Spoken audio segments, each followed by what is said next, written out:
Hello from Washington and welcome to the Hill Sunday. I'm Chris Stirewalt.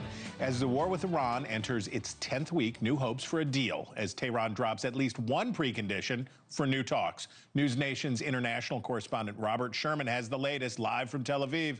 Robert, what do we know? Hey there, Chris. Well, the president has a series of decisions to make here in the coming hours and coming days, namely this new proposal that Iran has put on the table, in which the president has already given indications he's not very fond of, especially when it comes to some of these more tenuous issues that have existed between Tehran and Washington. But then there's a bigger question here. What comes next if this current proposal that's on the table doesn't get across the finish line? Well, the president was asked about that point blank and said this. Military strikes on targets. Well, I don't want to say that. I mean, I can't tell that to a reporter. If they misbehave, if they do something bad, but right now, we'll see. But, you know, it's a possibility that could happen, certainly.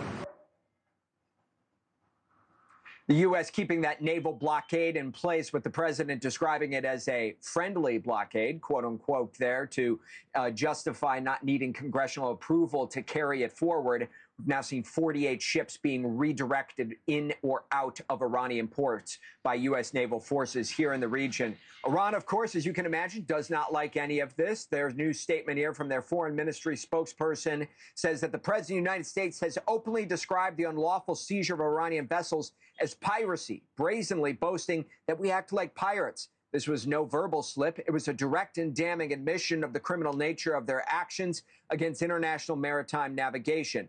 The international community, UN member states, and the UN Secretary General must firmly reject any normalization of such blatant violations of international law.